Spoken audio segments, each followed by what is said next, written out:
Para arrancar con ustedes, quisiera saber para ustedes qué es la verdad. Y estamos hablando de verdades. Hay una verdad, hay verdades, y podemos hablar de esas verdades en la nororiental, Juan Fernando. Bueno, yo creo que hablándolo aquí, pues como en el contexto de esto que nos convoca, Sí. sin lugar a dudas la verdad está muy ligada a la memoria, ¿cierto? Y la memoria es también una reivindicación por aquello que consideramos es oportuno que se sepa, pero también es una lucha por que no se olvide lo que queremos que no se olvide. Y creo que esa lucha por el no olvido también es una lucha por la no repetición, ¿cierto? Y creo que hay de forma... ¿Está ligado eso? Claro, estrechamente ligado, trayéndolo como aquí, ¿cierto? Como Sí. la trascendencia de lo que estamos tratando de colocar en función de la Comisión de la Verdad, ¿cierto? Sí. Porque colocarlo mucho más sencillo, pues podríamos decir que la verdad es aquello que creemos que es cierto, ¿cierto? Que consideramos que es cierto, de acuerdo a lo que hayamos vivido, sentido, percibido, en fin. Pero trayéndolo así como en un sentido profundo, creo que va por ahí. Es esto. Oscar, para vos. Bueno, no, la verdad tiene muchos matices y ahorita hablaba de verdades precisamente, pero yo creo que la verdad es casi que el alma de todos los procesos, especialmente de procesos como el proceso de paz, ¿no? Como lo que venimos viviendo, como lo que se viene dando. Y es el espíritu, porque sin verdad no es posible la calma, si se quiere, no es posible sanar, creería yo. Y aquí es necesario, las verdades, uno diría, bueno, la verdad ante el conflicto armado en Colombia es diversa, ¿cierto? Frente al conflicto urbano es también muy diversa, pero cuando uno, estos días estaba en La Honda precisamente, que es uno de los barrios de ladera de la Comuna 3, y en un conversatorio con mujeres, ya me decían, es que a mí todavía me falta escuchar mucha verdad, pero también me falta decir mucha verdad. Claro, porque es de parte y parte. Sí. Entonces es eso, y creo que estamos en ese camino de entender que es de parte y parte, pero nos falta todavía muchísimo. César, y para vos. La verdad, yo voy a retraer un término más de la teología, es el camino, la verdad y la vida. Es lo que vamos forjando como camino, como verdad en la búsqueda, y la verdad creo que son muchas verdades. Cada quien tiene una verdad en la mano y cada quien la cuenta según como lo ha vivido esa verdad. Porque es que nos metieron en el tema de lo jurídico, nos hablaron de una verdad jurídica. Sí. Y no, y hay una verdad antropológica, sociológica, filosófica, teológica, son muchas formas. Por eso yo me tomo la tarea de decir, es que la verdad es el camino, la verdad y la vida, eso somos lo que estamos construyendo, y eso es lo que hemos hecho durante tantos años en estos territorios.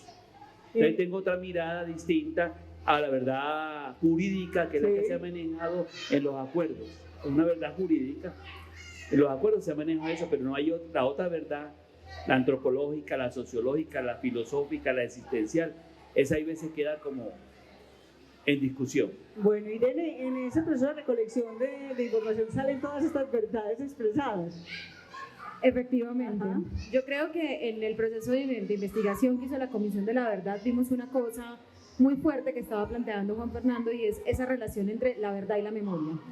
La verdad del conflicto armado en este país, la posibilidad de esclarecer el conflicto armado está porque tenemos a la memoria, o porque tenemos múltiples memorias que justamente son las que nos permiten ese encuentro. Yo creo que la investigación de la Comisión nos muestra que la verdad es una posibilidad, y es una posibilidad de encontrarnos con otros, con otras, de mirarnos a los ojos con esos otros y esas otras, también con nosotros mismos, y coincido, Oscar, con lo que estabas planteando de hay verdades que también nos falta por decir, ¿cierto? Y hay un camino que tenemos que recorrer, pero por eso es una posibilidad, hay que mirarnos a los ojos en esa historia para poder entonces entender que lo que nos ha pasado es nuestro, que lo que nos ha pasado hace parte de nuestra historia, que lo que nos ha pasado nos debe avergonzar, pero sobre todo que debe no repetirse. Entonces hizo parte de todo este proceso. De toda esa recolección. Y en ese sentido, Cata, ¿en qué va ya todo ese proceso? Habíamos conversado en el último encuentro sobre el informe, el plazo nuevo, el darle lugar a historias que no habían podido ser tenidas en cuenta. ¿Cómo vamos ahora y para dónde va esta información que ha recogido la Comisión de la Verdad y sobre todo la preparación para entregar ese documento y para que lo entendamos?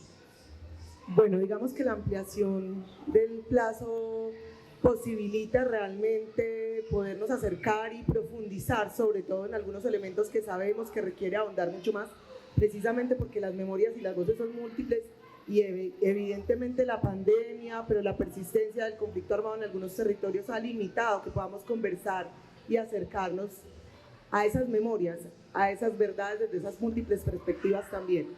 Entonces esto lo que nos permitirá como comisión es ahondar en esos elementos que ya hemos venido identificando, donde sentimos que todavía hay vacíos o elementos adicionales para poder abonar a eso que decía Irene, de esclarecer la verdad en el marco de lo ocurrido en el conflicto armado colombiano, en particular en nuestra territorial y en el periodo que se viene.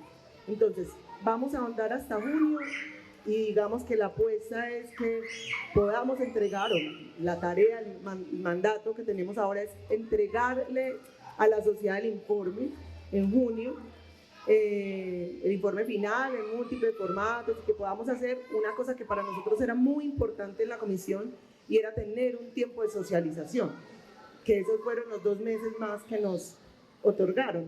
¿Cierto? La apuesta y lo que ha evidenciado muchos otros lugares que han habido comisiones de la verdad es que si no hay espacio para conversar, para debatir frente a eso que estará ahí, que no va a ser la verdad de cierre, por decirlo de alguna manera, que va a ser un documento que avanzará en reflexiones, que dirá y abonará a discusiones, pero que con toda seguridad va a tener unos retos y unas preguntas que las organizaciones desde antes y que siempre han estado, Sumapar, Raíces, las organizaciones, las universidades, Convivamos, muchas otras, van a seguir ahondando en esas preguntas porque serán hondas y no alcanzaremos a dar respuesta a todas. Entonces, tenemos dos momentos: profundizar, ahondar, seguir preparando y generando escenarios como estos para que la gente sepa que viene el informe, que va a venir el informe, la entrega del informe de la Comisión de la Verdad, y 2 meses ya más con informe en mano, socializando, conversando, haciendo pedagogía en los territorios, un poco devolviéndole eso.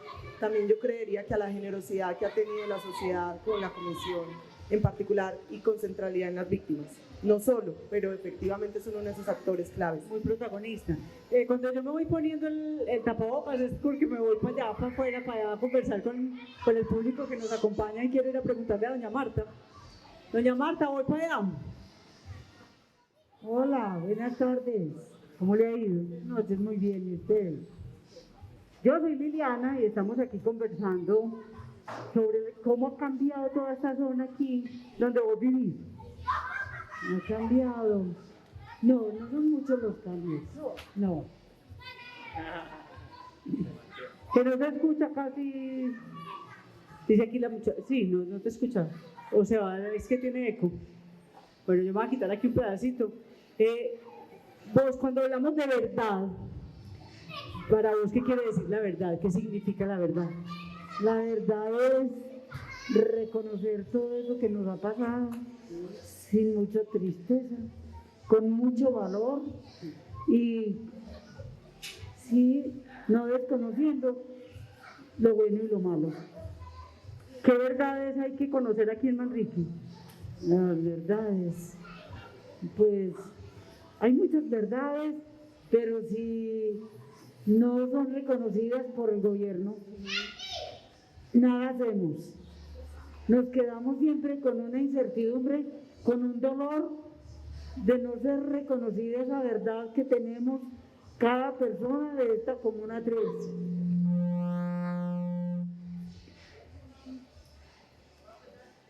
Aló, hola.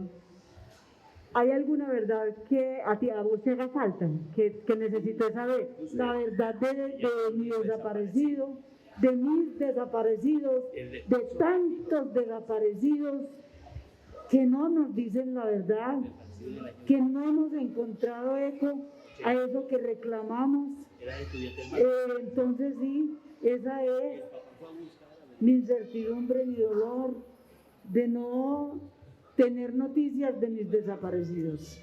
Bueno, o sea que nos hace falta, todavía nos falta mucha verdad nos hace falta. ¿Cuál es tu nombre? Ay, no, a mí no. Usted como que a mí no, usted no es de aquí también, querida. Mi nombre es María Duarte. María, ¿qué te parece que nos sentemos aquí a conversar de la verdad? ¿Vos qué pensás de eso? Rico, porque hay muchas cosas escondidas y no hay como salga la verdad. ¿Qué siente uno cuando tiene la verdad, cuando la sabe, cuando ya no tiene escondidos? ¿Qué siente uno? Sí, pues debe ser distinto. Pues se libera uno. Es importante liberarse. Sí. Aquí estábamos conversando y vos, ¿cuál es tu nombre? Mi nombre es Carolina Monsalvo. Carolina, para vos, ¿qué es la verdad? Es decir, la verdad. ¿Qué es decir la verdad? Lo que usted, si usted hizo algo mal, usted tiene que decir lo que usted hizo, no reconocer lo que usted hizo. ¿Crees que estamos preparados para eso? ¿Cómo estamos? Sí, claro, tenemos que estar preparados a decir la verdad porque uno, de escucharla. Es que para escucharla también se necesita mucho, ¿qué se necesita para poder entender lo que nos dicen? Mucho valor y fortaleza. Bueno, gracias querida, gracias por permitirme aquí venirme un momentico a conversar con ustedes. ¿Y vos cómo te llamas? Selena. Luz Helena, ¿a vos te hacen falta muchas verdades o no? Pues sí, hay que saber la verdad. ¿Se ha dicho siempre verdades o ha dicho mentiritas? Ha hecho mentiritas. Sí, ha hecho muchas mentiras. ¿Sí? ¿Por qué? Por evitar los problemas, ¿cierto? En la familia. ¿Y qué pasa cuando se dice la verdad? Pues se forma una algarabía, se forma una pelea y todo eso, y casca la persona y todo. O sea que ahí hay también un camino distinto. Luego en tus posgrados, en el liderazgo que haces, esa verdad ha ido teniendo transformaciones o se va entendiendo distinto. Yo creo que las dos. Sí. Yo creo que las dos. Yo creo que la verdad es un proceso. Ajá. Y como proceso, por supuesto, cambia, ¿cierto? Y cambia en los dos sentidos, tanto en cómo se entiende lo que hemos venido entendiendo por verdad, como en cómo construimos el mismo proceso de verdad. Creo que todo significa un proceso de maduración, ¿cierto? Y que da cuenta también de ciertos momentos. Cuando me hacías la pregunta, estaba aquí recordando algunos amigos historiadores que uno tiene por ahí que se encuentran en la universidad y toda la película que tienen con el cuento de qué es la historia, ¿cierto? Y cómo construir historia y el método y no sé qué. Y la discusión que tienen con el tema de la memoria y cómo a través de la memoria, si bien hay un fundamento muy importante para construir luego verdad histórica, la memoria en sí misma no es verdad histórica, porque hay que tener un momento de maduración de esos acontecimientos que uno trata de entender sobre la marcha para realmente construir historia, de acuerdo a lo que ellos entienden. Ajá. Más allá de entrar en ese debate, me parece que es interesante porque nos permite entender un poquito eso de en qué momento estamos. Porque a veces yo me siento, y lo digo muchas veces, como cuando estamos en el proceso de memoria colectiva, es como si estuviéramos haciendo malabares a la vez que nos amarramos los zapatos e intentamos caminar. Todo a la vez. Todo a la vez. Y tenemos que entender lo que hacemos, hay que entender lo que nos pasó y entender lo que significa esto hacia el futuro, ¿cierto? Okay. Y es bastante complicado. ¿Qué ha pasado en Manrique, Oscar? ¿Cómo entender lo que ha sucedido en esta comuna? No solamente pues en un barrio como tal, sino en toda la comuna, que están ligadas todas, pues están muy pegaditas. Cuando miramos en esa construcción de memoria con la verdad, ¿qué ha pasado aquí? Uy, es una severa pregunta, especialmente por... Tenemos 3 días para responderlo, sí. Especialmente cómo se ha construido Manrique, Sí. ¿cierto? También desde esa idea del estigma que ha sido mucho desde la época del narcotráfico, que lo llaman como época del narcotráfico, pero también desde las resistencias y las persistencias. Y cuando hablabas ahorita como de los momentos, de los tiempos de la verdad, Sí. ¿cierto? Uno podría decir que aquí todavía, en esta parte baja, especialmente en la franja baja y media de Manrique, todavía hay mucha verdad por contar acerca de lo que fueron, por ejemplo, los combos, las autodefensas, ¿no? Pero también lo que fue, por ejemplo, cuando uno se pone a ver los conflictos entre la terraza, los trianos, ¿cierto? Eso todavía hay que contarlo y hay muchas heridas por ahí sueltas que es necesario que se sepan, ¿no? Pero cuando uno mira la franja alta, ¿cierto? Que es un proceso de desplazamiento mucho más, digamos, actual en términos de que es de los 90 hacia acá, mucho más fuerte, digamos, ese proceso de llegada. Ahí hay muchas verdades que conectan con este territorio, con lo urbano, pero que se quedaron también allá en la ruralidad, en los lugares de origen, ¿no? Entonces casi que hay una multiplicidad de verdades y de unos tiempos de las verdades, pero también, y eso me parece muy, muy importante, unas generaciones de la verdad. ¿Sí? Claro, van cambiando. Claro, y mi verdad es una, cuando Sí. era niño y Ajá. cuando viví el desplazamiento forzado, ¿no? Sí. Ahorita es otra, cuando ya he hecho, como lo decía un poco Fernando, un proceso interior de memoria importante, ¿cierto? Pero también he acompañado algunos procesos de memoria colectiva acá en la comuna. Entonces, es interesante también los vuelcos que da esa verdad a la medida que pasa el tiempo. César, ¿vos cómo ves esa verdad de esta zona? ¿Qué verdades han sido las más duras de contar o las que nos falta por contar? Creo que todas las que hemos vivido, todas son duras. Todas son duras. Todas son duras. Y no Ajá. hay una más dura que la otra. No, todas son duras. Porque es que ahora me decían, contar la verdad genera conflicto, eso genera Claro. pelea, genera alboroto. Y con el tema de la memoria, recordaba que el primer párrafo que tiene 100 años de soledad, que dice que frente al pelotón de fusilamiento, el coronel Aureliano Buendía recordó cuando su padre lo llevó a conocer el hielo, cuando Macondo era una aldea y que todo no tenía nombre, sino todo se señalaba con el dedo. Uh-huh. Y aquí pasa también lo mismo. También en el tema del Macondo de Manrique, en ese Macondo de poblamientos, porque tenemos varios tipos de poblamiento aquí. No podemos hablar del poblamiento, del conflicto que la gente llegó en la parte alta, que el conflicto de la parte baja.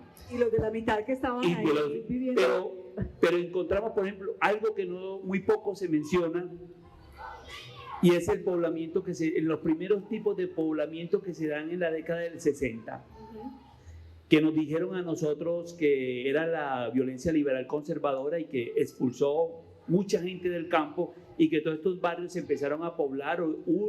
Tuvieron la fortuna, muchos de los que vinieron del campo tuvieron la fortuna de que encontraron un remedio o un inicio de un estado de bienestar. La gente que llegó aquí, si quiere, podemos preguntar aquí a los antiguos dónde viene su familia. Y la familia no es originaria de Medellín. No, claro, vienen Viene de otros lugares, pero que se encuentran aquí con un proceso de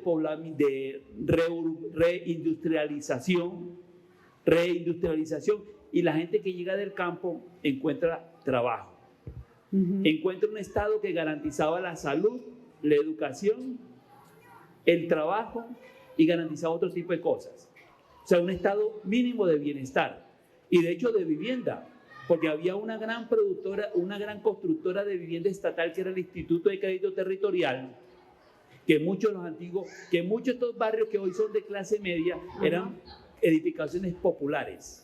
Caso de Manrique, caso de Pedregal, caso de Kennedy, caso muchos de Buenos Aires, eran barrios de obreros, que hoy son de clase media porque son casas inmensas, todo eso, pero eran barrios obreros, porque encontraban un estado que hacía.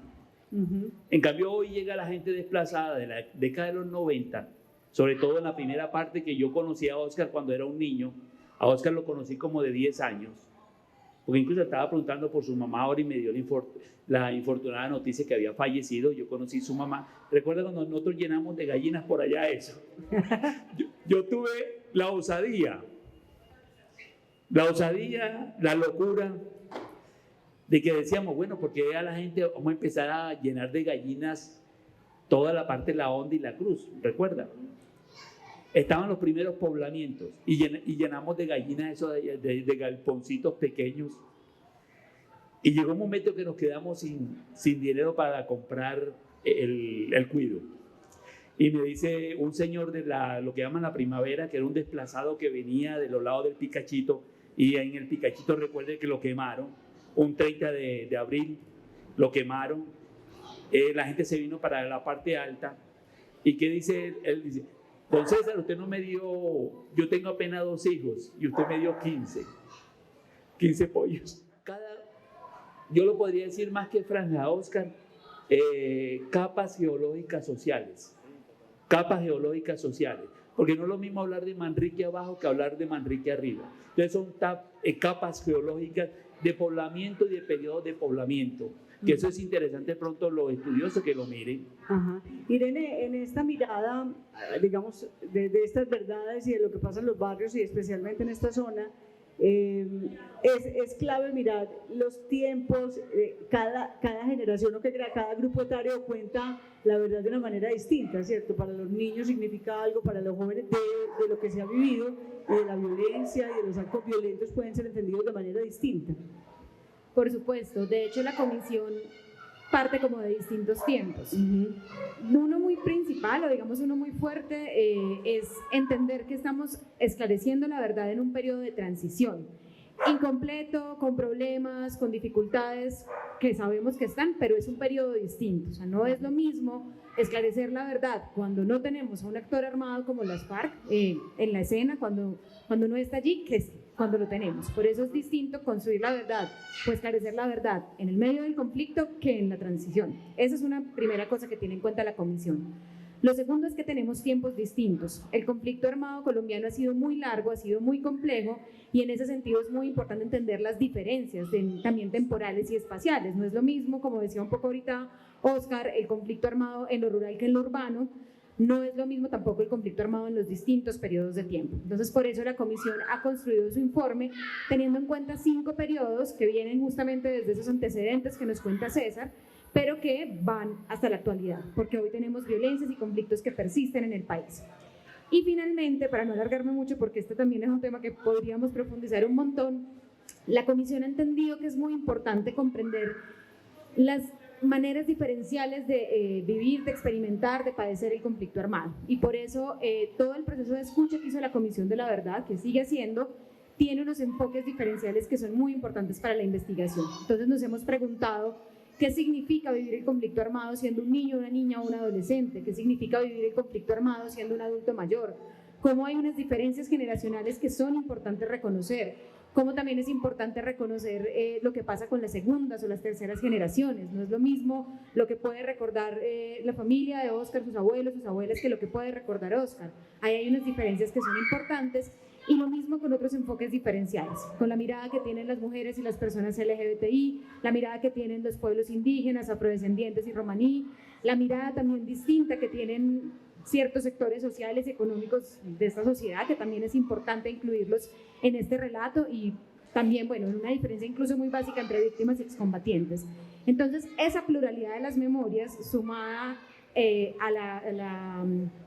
me escapó la palabra, la pluralidad de las memorias sumada a la contrastación de ellas, ¿cierto? A poder jugar con ellas, a poder construir con ellas patrones y contextos explicativos, es lo que nos permite el esclarecimiento de la verdad. Sin esa pluralidad no tendríamos cómo hacer el informe. Pues habrá la tentación, Catalina, de quienes nos acompañan hoy, vamos a tener el informe, decir, yo voy a buscar a Manrique.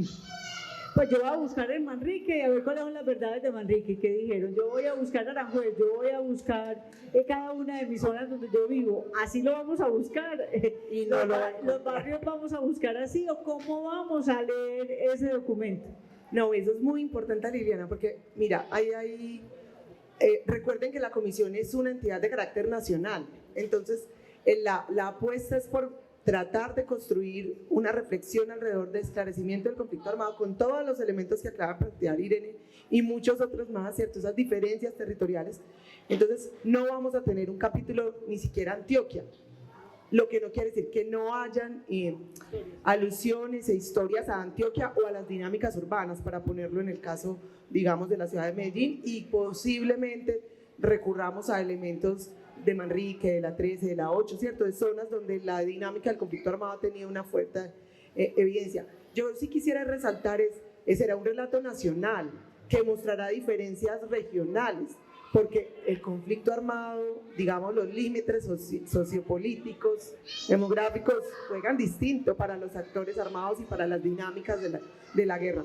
Yo no hago parte pues, de las personas que están en esclarecimiento, pero es importante anotar eso, que es un relato más nacional que dará cuenta de las particularidades territoriales, poblacionales, regionales, y que tratará de acercarse pues, a eso. Lo que sí quisiera resaltar es que si bien la guerra ha predominado mucho en lo rural, no se desconocen las implicaciones que ha tenido el conflicto armado en los territorios urbanos, ¿cierto? Y habrá alusión a ello, y Medellín es una expresión, Valle de Aburrá y Medellín ha tenido y ha vivido de manera fuerte y evidente las dinámicas del conflicto armado. Entonces, alusiones a la dinámica urbana habrá, y Medellín será uno de esos lugares de enunciación, pero Manrique como tal no parece. Bueno, en esto, y tratando de conectar como muchos elementos, Juan Fernando, en esa conexión de memoria, de verdad, de poder trabajar sobre ella, Convivamos y varias de las organizaciones, Sumapaz, de las organizaciones que están aquí en el territorio, han ido construyendo incluso proyectos, asesorías a partir de eso que han hallado, e incluso de los informes que han entregado ustedes también, que han recogido. ¿Qué sensación te deja? Que esa información, ¿para qué sirve realmente en la práctica? ¿Es posible en ese diálogo a veces difícil con la municipalidad, con las entidades? Porque uno dice, las entidades cambian 4 años y parecería que empezaron de nuevo, pero los dolores siguen, la memoria está, ustedes la han recogido, la tienen. ¿Cómo lograr conectar que esa memoria tenga un efecto positivo para avanzar y para poder, como vos lo decías, poder no tener no repetición, poder garantizar no repetición? Bueno, hay varias cosas ahí. Yo creo que hacer el esfuerzo por la memoria y por nombrar la verdad y reivindicar la posibilidad de hacerlo y el derecho que se tiene a hacerlo ya es fundamental, ya es importante, ya marca un hito fundamental. Así hayan oídos sordos, ¿cierto? Incluso en ese caso ya vale la pena de hacerlo, ¿cierto? Y creo que esa es la sensación que tenemos, que hemos podido nombrar una verdad que difícilmente de otra manera se hubiera hecho, porque suele pasar lo que nos contaban ahorita, ¿cierto? Este asunto es tan complejo, tiene tantas escalas, tantas relaciones, tantos tiempos, tantas versiones, que muchas veces escapa esa verdad, ¿cierto?, de territorios concretos. Aquí nos hemos dado la tarea de poder nombrar parte de esa verdad, de lo que conocemos, pero entendiéndola también, como nos decían ahorita también desde quienes están aquí en las escalas, no solamente lo malo, no solamente hechos victimizantes, también en la memoria de la resistencia, que sin eso no estaríamos, no seríamos, ni siquiera este espacio probablemente existiría. No estaríamos vivos nosotros. Para acabar de ajustar, ¿cierto? Como para sumarle. Entonces eso fue lo que quisimos nombrar y ese fue el esfuerzo. Entonces, solo por eso ya vale la pena. Pero además, digamos que yendo un poquito más allá, tenemos el derecho, además de reivindicar frente al Estado, en diferentes instancias, tanto las que tienen que ver con el sistema integral como con el Estado local y el Estado nacional, de reivindicar que pasen cosas. Y ahí es donde estamos hablando entonces de reparación territorial y de la implementación de medidas restaurativas. Y estamos diciendo, hay que ampliar la mirada de este asunto. Es tan complejo que no basta con entender hechos victimizantes y víctimas, o víctimas y victimarios. Hay que ir mucho más allá y entender que los territorios sufrieron, que hay un montón de comunidad que estuvo inmersa en ese tipo de acciones y que necesita también tener medidas restaurativas o en últimas de reparación, reconociendo además las experiencias de autorreparación, es decir, esas experiencias de resistencia que nos permitieran vivir, persistir y seguir todavía aquí. Todo eso, todo ese asunto, poderlo nombrar, poderlo decir es significativo, pero además porque invitamos a pensar, y de alguna manera hemos sentido eso, que las diferentes entes nacionales y locales del Estado están pensando y estamos nombrando desde la realidad local y estamos diciendo, tal vez lo que haga falta en este país es hacer un poquito más de eso, de esas verdades locales, pero también de esas propuestas que desde lo pequeño están pensando en todo el país.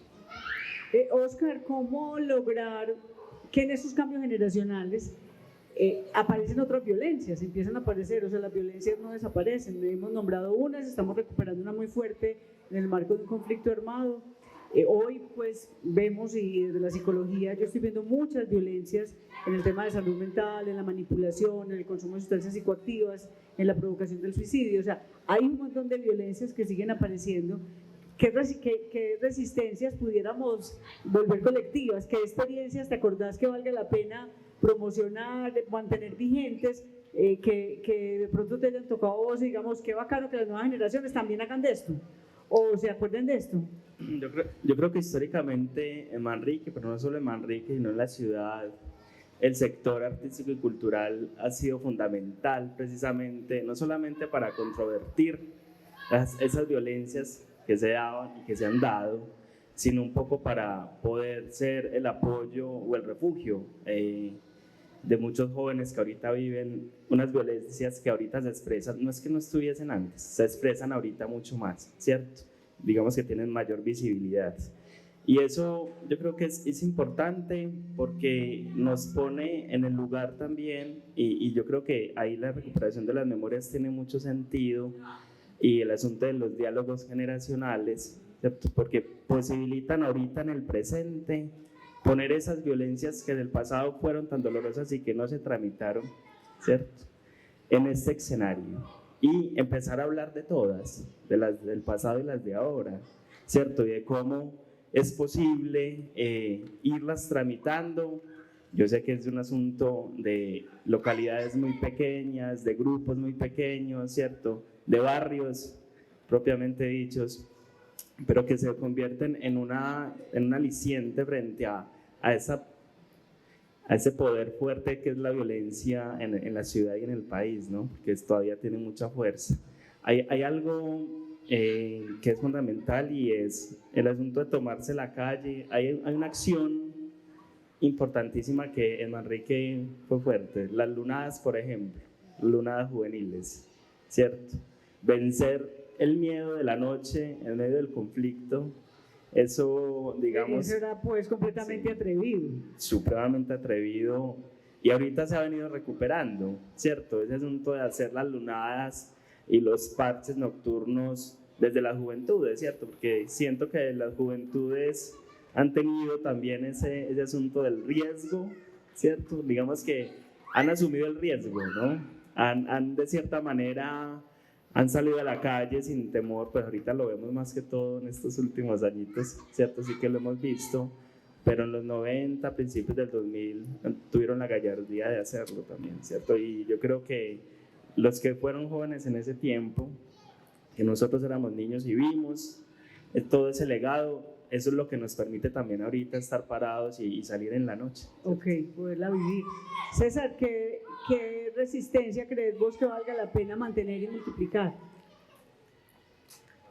Hay muchas. Incluso este mismo sitio que estamos sentados aquí. Esto mismo. Y esto fue producto de lo que te decía yo ahora. Toda esa experiencia de los 90, donde Medellín entró en un proceso de crisis, que tú lo viviste también, porque eso fue el resultado de la consejería para Medellín.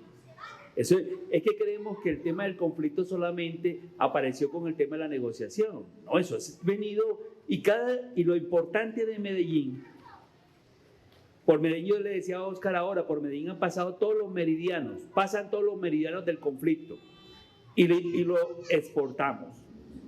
Incluso hoy me encuentro de que en México y en Chile ya hay pagadiarios exportados de Colombia y exportados de Medellín. Pues lo vimos en los Juegos del Calamar. Sí, lo vimos. Entonces tenemos eso de que tenemos, pero también así como pasa el meridiano de todos esos laboratorios, también hay laboratorios de resistencia y de resiliencia frente a la vida. Encontramos que está lo que te decía yo ahora, toda esa propuesta de la consejería de Arriba a mi barrio, donde se visibilizaba todo el problema que vivía y se reconocían las experiencias juveniles que había en el territorio. Y que eso es producto que hoy convivamos, no desconvivamos, era convivir en ese momento. Pero era la experiencia que había ahí.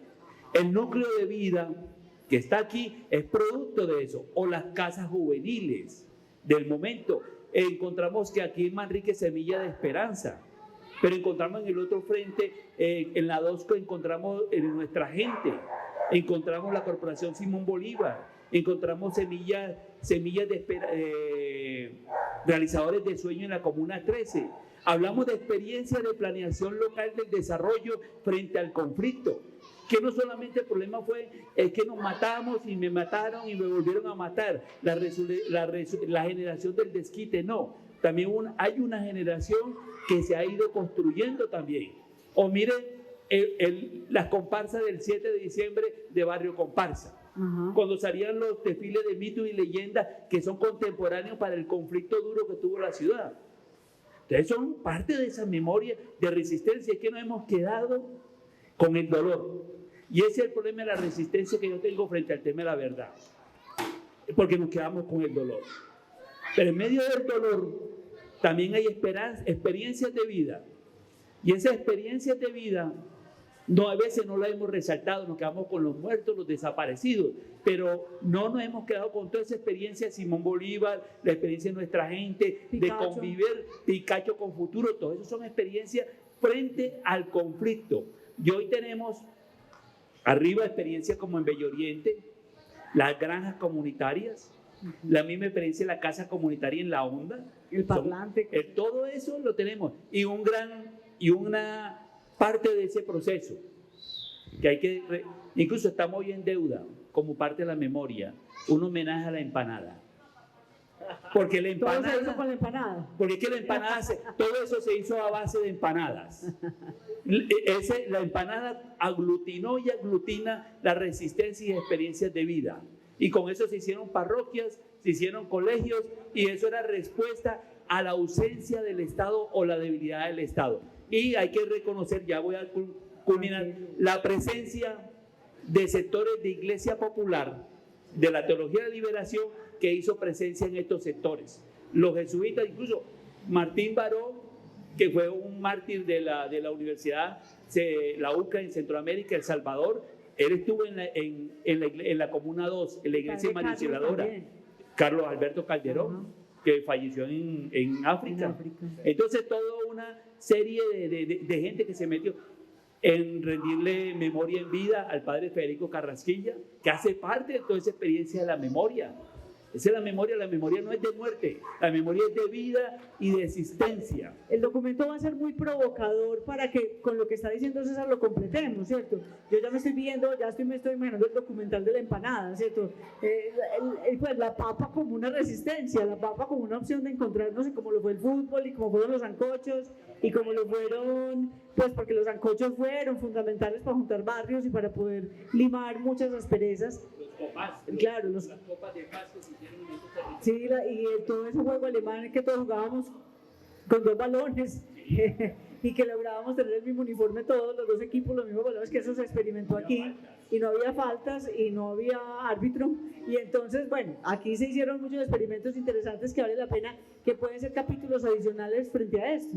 Pero yo creo que, bueno, yo quisiera decir varias cosas frente a lo que estaban conversando. Lo primero es que recuerden que la comisión es una de las entidades del sistema y la comisión tiene el reto de esclarecimiento de la verdad desde esa mirada, pero desde la mirada histórica, ético-política. La verdad judicial es la JEP, esa es otra dimensión. Aquí juegan estas otras verdades, estas otras narrativas, relatos, historias, ¿cierto? Incluso pues el proceso de escucha fue inductivo, o sea, fue persona a persona en los territorios, uno a uno. Tuvimos obviamente entrega de casos e informes territoriales. Aquí nos entregaron varios informes. Convivamos, por ejemplo, participó activamente en todo lo que tuvo que ver con la afectación del conflicto armado niños-niñas, que es uno de esos lugares más difíciles en la dinámica del conflicto armado, porque usted no tiene la forma de hablar fácilmente con un niño o niña y de sus afectaciones, pero también de sus resistencias y afrontamientos. Entonces hay un ejercicio muy importante, y incluso de los informes bellos que nos han entregado, yo nunca me grabo los nombres, eso ya lo saben aquí todos, todas, fue el que nos entregaron ustedes de las mariposas, el vuelo de las mariposas, que es precisamente, y la luz de las luciérnagas, y es precisamente la resistencia, la fuerza, la transformación, la acción comunitaria, colectiva. Este es uno de los territorios que desde el principio le puso agenda al análisis del desplazamiento forzado, porque hablaba no solo del retorno, que era una posibilidad, sino de la reintegración local y de construir con la gente que se quería quedar y que estaba aquí, y de esas posibilidades. Y eso está también en esos informes. Entonces, más allá de que el informe tiene que dar cuenta de las dinámicas del conflicto armado y que habrá unos capítulos y lo que ya les contaba ahora, hay uno en donde efectivamente vamos a hablar de de esas voces de las que habla un poco César, y es de la resistencia, de las transformaciones positivas, de lo que han hecho, digamos, de lo que ha hecho la sociedad civil para enfrentar el conflicto, para resistirlo, pero para volver a construir tejido social. Entonces, obviamente, dentro de todo lo que tendremos que nombrar, eso está ahí, porque creo que eso es lo que nos ha permitido, en medio de todo, persistir y estar, como decíamos ahora, aquí sentados, tomándonos la cerveza y conversando. Esas resistencias cotidianas, muchas, unas más fuertes, unas más visibles, y el arte es una de esas, las estéticas, ya las nombraban ahora muchas, han sido esas fuerzas transformadoras que también ahí nos han acompañado mucho en la reflexión. Bueno, quienes nos acompañan aquí, están aquí en las escalinatas. ¿Alguien quiere decir algo en relación con la verdad y con lo que ha pasado en esta zona? Antes de empezar a cerrar, ¿alguien quisiera decir algo? Muy bien, ¿no? Ya después de que Simón ya sabemos que es por allí el tapado de una amiguita, ya no tenemos mucho ahí. Hola, ¿qué hay? Ven, yo me acerco. Hola, buenas noches. Tengo más que todo una pregunta. Que si es de verdad que se va a presentar la Comisión de la Verdad, primero una cosa que me preocupa, que cómo se puede hablar de una verdad que no se divide en regiones, en diferentes partes del país cuando el conflicto ha sido de carácter regional y que el conflicto se ha surgido en las fronteras de colonización, de intereses económicos, y entonces hay una multiplicidad de razones del motor de la violencia. Y entonces, ¿cómo se puede hablar de una verdad en términos de todo el país, cuando el país, pues Colombia por su mismo territorio es muy regional, por su propia formación de montañas, de valles, es prácticamente federal? Yo recuerdo cuando yo pisé este país por la primera vez. Mi nombre, yo me llamo Paul Smith. Sí. Yo nací en Gran Bretaña y yo estoy trabajando aquí desde 94. No, yo soy medellinense. Pero bueno. Entonces, pues es una pregunta que yo tengo frente de la Comisión de la Verdad, porque yo veo que el conflicto ha sido netamente regional. Y la otra cosa es que si lo que va a presentar la Comisión de la Verdad es como, pues, yo estoy de acuerdo que la JEP es donde uno da los detallitos de la verdad jurídica, pero realmente hay una importancia que la Comisión de la Verdad presente una verdad que la gente entiende, lo que ha sido el motor tras el conflicto armado. Y en todos esos 27 años que yo tengo yendo a las regiones, aquí en las entrañas de la ciudad, he llorado amigos muertos, y aunque nací en otro lado, he vivido el conflicto. Pero lo que me preocupa es que yo he visto que lo que es el motor del conflicto ha sido la economía. Y si no tocamos esta vena del conflicto armado, entonces, ¿qué vamos a lograr? ¿Cómo es que podemos pasar la página y proceder, avanzar como nación? Pues yo ya hoy no hago parte de la comisión hace unas semanas, pero pues creo que puedo responder sobre todo. Tu informe de entrega, por favor. Sí, algo así. Deja Cirila. Grabemos muy bien este pedacito.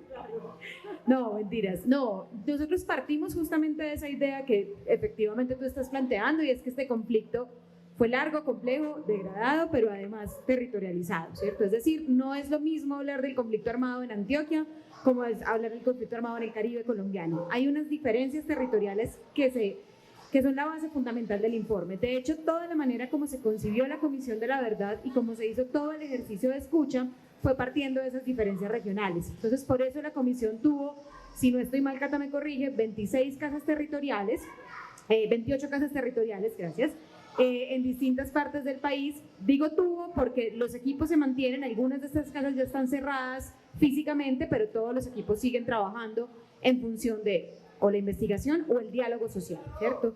Y a partir de allí fue que elaboramos todo este proceso de escucha. El informe es un relato nacional, ¿cierto? Tiene que serlo también por limitaciones mismas del informe de cualquier entidad de este tipo, pero dentro de los capítulos que vamos a tener en ese informe hay un capítulo territorial. Ese capítulo territorial está concebido justamente por 11 grandes regiones, a través de las cuales explicaremos lo que ha pasado en el conflicto armado. No hay un capítulo por departamento, ¿cierto? No hay 32 historias, hay solamente 11, porque también el conflicto armado, cuando lo entendemos territorialmente, no podemos entenderlo solo por divisiones político-administrativas, sino que tenemos que entender también cómo se movió la guerra, cómo se movieron los actores armados, cómo se movieron también las resistencias, y en ese sentido poder construir esas historias regionales. Entonces, en el caso, eso iba a decir, me leíste la mente, bebé.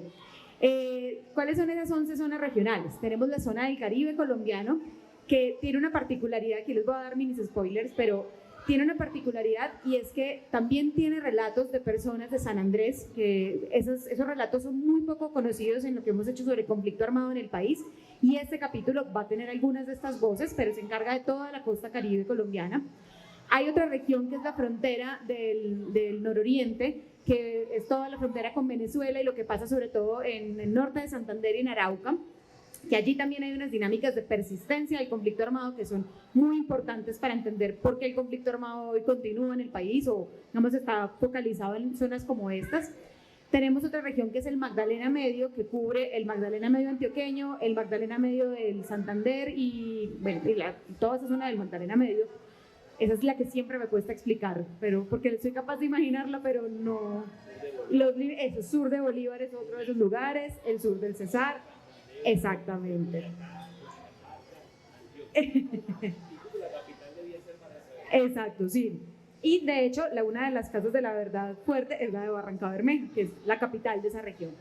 Tenemos también el nororiente, el noroccidente del país, que es donde está Antioquia, que Antioquia comparte un poco con el Bajo Atrato, por toda esa idea del Gran Urabá, Bajo Atrato, Urabá y el sur de Córdoba, porque es un corredor fundamental para entender muchas de las cosas del conflicto armado, incluyendo dinámicas económicas.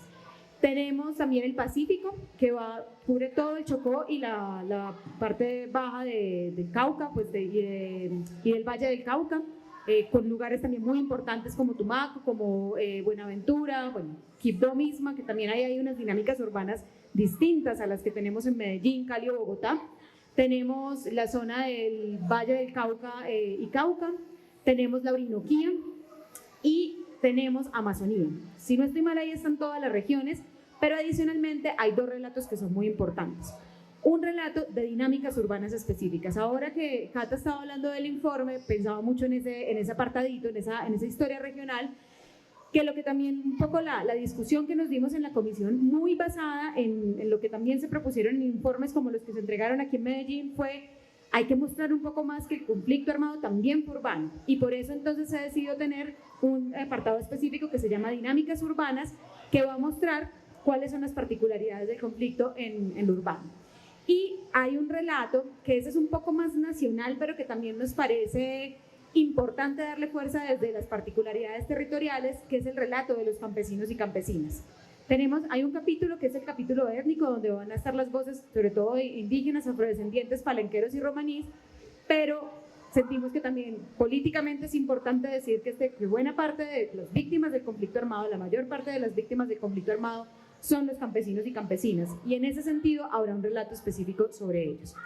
Ese es el capítulo regional, es el capítulo territorial que busca justamente eso. Tenemos que construir un informe nacional, pero no podemos desconocer esas dinámicas regionales del conflicto armado.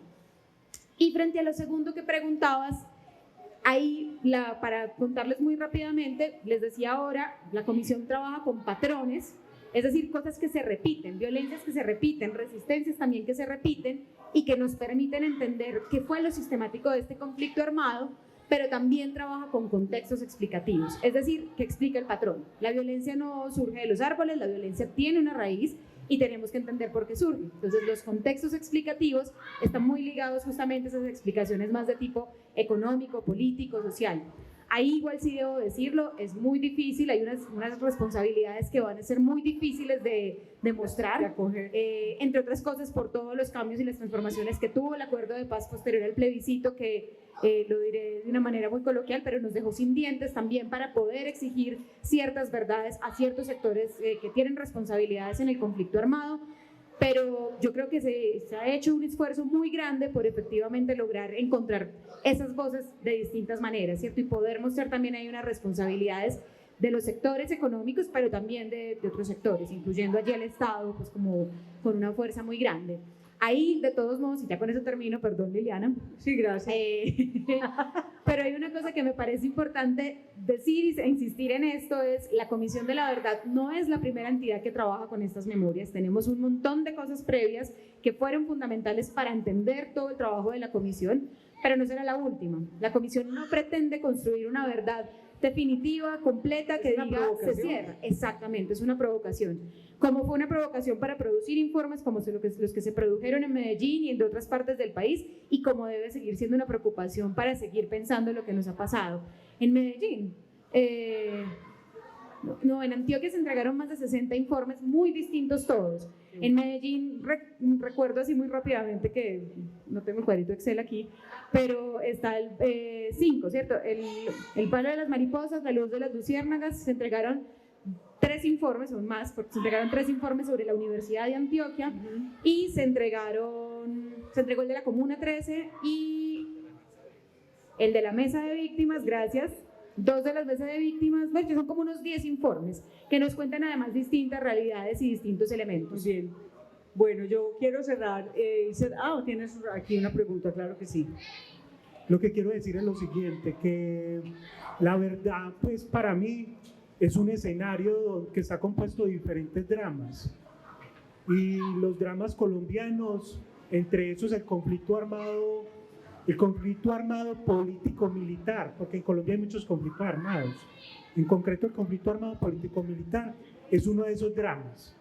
Y esos dramas dan cuenta de la verdad, pues, aunque mucha gente dice que hay muchas verdades, pero yo sí creo que hay una verdad absoluta. Y en este contexto, esos dramas dan cuenta de la verdad absoluta que hay en Colombia, que es mucho de lo que decía acá el compañero, y es un problema socioeconómico, un problema que eso viene desde hace mucho tiempo, eso viene desde hace, se puede decir que eso viene desde la misma fundación de la nación o de la República Colombiana, y es un problema que se expresa de muchas formas, se expresa con el narcotráfico, se expresa con las violencias de todos los géneros que hay, se expresa con la miseria, porque la miseria es violencia, se expresa con la educación que nosotros tenemos tan autoritaria, sobre todo la educación antioqueña, muy autoritaria. Entonces, esos dramas, si se estudiaran a profundidad esos dramas, nos daríamos cuenta cuál es la verdadera problemática de Colombia.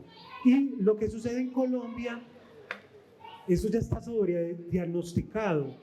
Una de las personas que uno se pone a leer cosas, por ejemplo, de Fernando González, sobre esa tesis que él hizo, derecho a no obedecer. Si usted lee esa tesis, ahí los problemas que hablan en esa tesis son los mismos de hoy en día. O sea, en Colombia hay sistemáticamente una negación a ver la realidad. Nos obligan a no ver la realidad. Entonces yo creo que hay que empezar a desmontar eso. Bueno, yo creo que trayendo la reflexión que iba cerrando un poco esta conversación, ¿cierto? El tema de no perdamos de vista que es complejo, pero no por ello nos desanimemos. Pero que además no solamente contemos la historia del dolor, que por supuesto que sí, por supuesto que es fundamental. Seguir aspirando a justicia sigue siendo un elemento fundamental y en ese sentido contar el dolor tiene que ser, porque también hay que sanar. nos tenemos que sanar de alguna manera. Solo cuando se verbaliza es posible empezar a hacer algo. ¿Cierto? De alguna manera. Eso por un lado, que es fundamental, pero también seguir insistiendo mucho, y aquí se mencionó varias veces, incluyendo César, que hizo un énfasis muy fuerte, muy interesante, y es que la lucha de las resistencias también es importante, pero además, entendiendo que la resistencia no es un tema pasado, no es un tema anecdótico. Compañero allí, eso, ya. Está en una emoción que no nos deja oír. Es que la memoria emociona. No, ¿pero qué?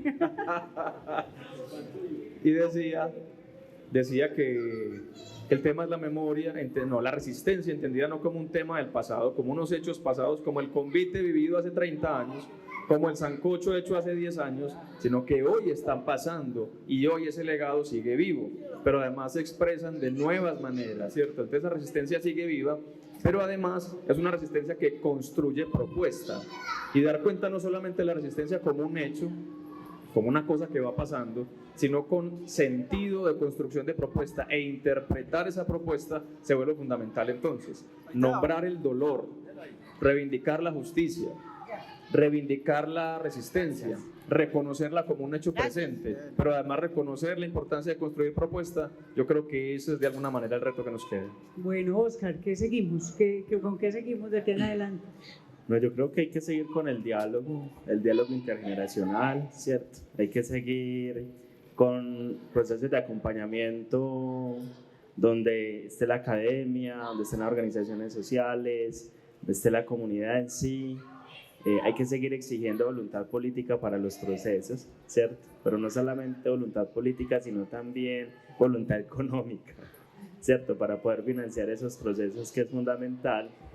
Y creo también que es necesario generar los espacios de escucha para atender esa salud mental tan afectada que ha dejado el conflicto armado interno. Perfecto. César, para vos, ¿qué nos propones? Porque eso se ríe. Voy a salir con irreverencia. No, esto es posible. Decía por ahí, hermano, luchemos por lo imposible, porque ya lo posible está hecho. Y creo que esa es la esencia nuestra. Le refería a doña Marta Irene el año pasado. Doña Marta me preguntaba que qué había pasado de mi vida el año pasado, que todos nos encerraron. Y vos bien andariego. Y entonces, sí, pero yo también tengo un espíritu de monástico. También soporto el encierro. ¿Eres un apóstol? Sí, el apóstol como eso es, también tengo la capacidad de retirarme y observar y ver. No todo el tiempo es bulla. Y creo que una de las cosas importantes, mirando a Oscar ahora, Oscar lo conocí así, porque no sé si fui responsable o qué, del poblamiento de eso por allá arriba. Yo estuve en el poblamiento de eso de arriba. Pues que con el clan de las gallinas, que no tenemos. Con un compañero que siempre estuvo con nosotros, Humberto, y que poblamos todo eso para arriba, todo ese borde, que no sé si eso será una virtud o una qué, pero o una responsabilidad también del poblamiento de todo ese borde allá arriba. La Cruz, La Honda, Carpinelo incluso, El Trébol, La Esperanza, todo eso, porque fueron los poblamientos del año 95, que empezó a llegar la gente de Urabá. Pero en medio de eso, hicimos los sancochos, llenamos de gallina eso por allá, y de lombrices también, porque hicimos también para el humo, y abrimos la carretera. Recuerdo que abrimos la carretera que daba entre La Honda, entre Versalles y La Honda, porque la gente se sentaba era por aquí, por la Cruz. Eso fue una jornada de una semana de pico y pala y sancocho, y lo logramos abrir. Y eso es parte también de esa resistencia, y también se ayudó mucho a construir casas allá, o los ranchos, pues para la gente era la casa. Bueno, seguimos entonces con toda esa capacidad de resistir. Sí. Perfecto. Todavía soñamos, todavía cantamos. Y a pesar de los golpes que nos ha dado el imperio, aquí seguimos. No, nos puede quitar todo, no la todavía cantamos. Eso sí es imposible. Irene. Yo me referiré a dos cosas que dijeron hoy en el público. Primero, a la reflexión que hacía Giovanni. Yo creo que hay que seguir haciendo reflexiones como esa y seguir pensando lo que nos ha pasado, ¿cierto? Creo que hay que seguir dándole al piense y dándole un poco a esa reflexión desde los distintos ejercicios que hacemos. Y lo segundo es una cosa que decía mi tocaya Marta Irene, que creo que es lo más cercano también que tenemos, y es entender una cosa que dijo que me gustó mucho, y es que para entender lo que nos dicen, para entender la verdad, se necesita mucho valor. Sí. Y efectivamente creo que es lo que tenemos hoy de frente. Tenemos hoy que reconocer que las verdades que se vienen son duras, que lo que hacemos es duro, pero que necesitamos valor para eso, para poder mirarnos a los ojos y reconocernos allí. Perfecto, Catalina. No, miren, desde la comisión yo creo que es muy importante que cuando entreguemos el informe le sigamos la pista a las recomendaciones, porque las recomendaciones buscan eso, cómo transformamos eso que posibilitó todo esto que nos ha ocurrido, ¿cierto? Entonces ahí el rol de la sociedad civil que crea oportuno, que vea en las recomendaciones una posibilidad, que quieran ser, nosotros le llamamos legatarios, aliados, ¿cierto? Y que quieran sumarse a esa reflexión sobre eso tan duro que seguramente nos tendremos que decir, ¿cierto? Dime la verdad, pero hay que tener escucha y disponer la escucha para eso que nos vamos a decir. Y respiración profunda y contención. Sí. Y uno de esos elementos creo que es fundamental, es como nos disponemos a escuchar, eso que nos va a decir, muchas cosas nos van a incomodar. A nosotros nos ha pasado en los territorios que dicen, los actores dicen verdades sobre lo que se han dicho otras cosas todo el tiempo, y a pesar de que hoy la contrastación, todo el ejercicio, el proceso da cuenta de que eso es nuevo y que se está diciendo una mentira menos, no nos queremos mover del lugar. Entonces tendremos un reto mayor cuando se haga entrega de ese informe, que creemos que es importante como sumarnos a esa reflexión, no para avalar el informe, pero sino para disponernos a escuchar y a conversar sobre eso, y un poco sumarnos o exigir de quienes sean pertinentes las recomendaciones, y ahí el rol es fundamental para la sociedad, si creemos que esa es una posibilidad de transformación.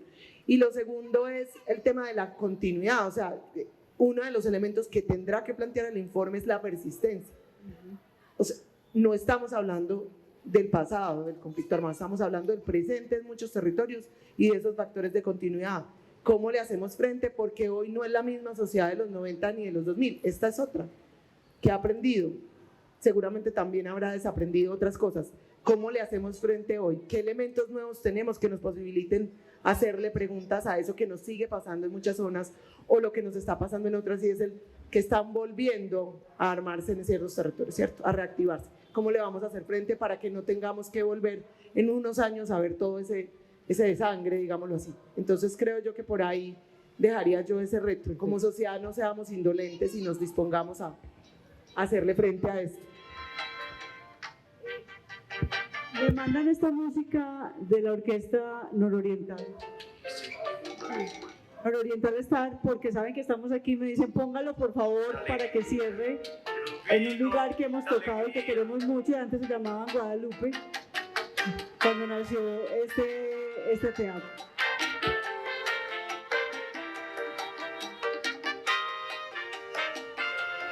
Ahí están los hijos del gordo, de la comparsa. Y bueno, con este ambiente sonoro de salsa, porque aquí aprendimos en Arriba Mi Barrio que los barrios tenían músicas, tenían olores, tenían sabores, tenían unos sonidos especiales, como en Arriba Mi Barrio lo identificamos para poder hacer las notas, los pregrabados. Cada que poníamos una nota de aquí, de este lado, esto era salsa, y salsa fuerte, y salsa muy sonada, mientras en Buenos Aires poníamos porros, igual que lo poníamos en el Coco, junto a Santa Lucía y la Pradera, y el tango, aquí también en Manrique, por supuesto, el tango se la jugaba con la salsa.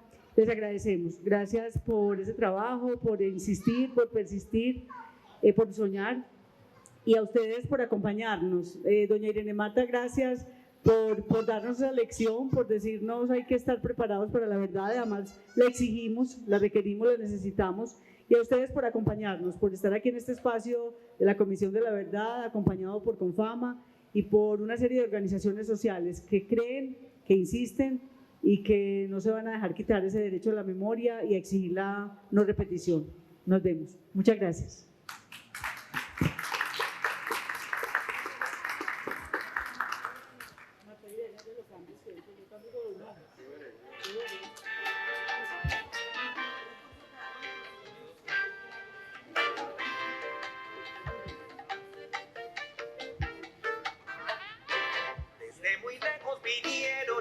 mucho tiempo, abuelas y abuelos se echaron al hombro el monte y a la ciudad.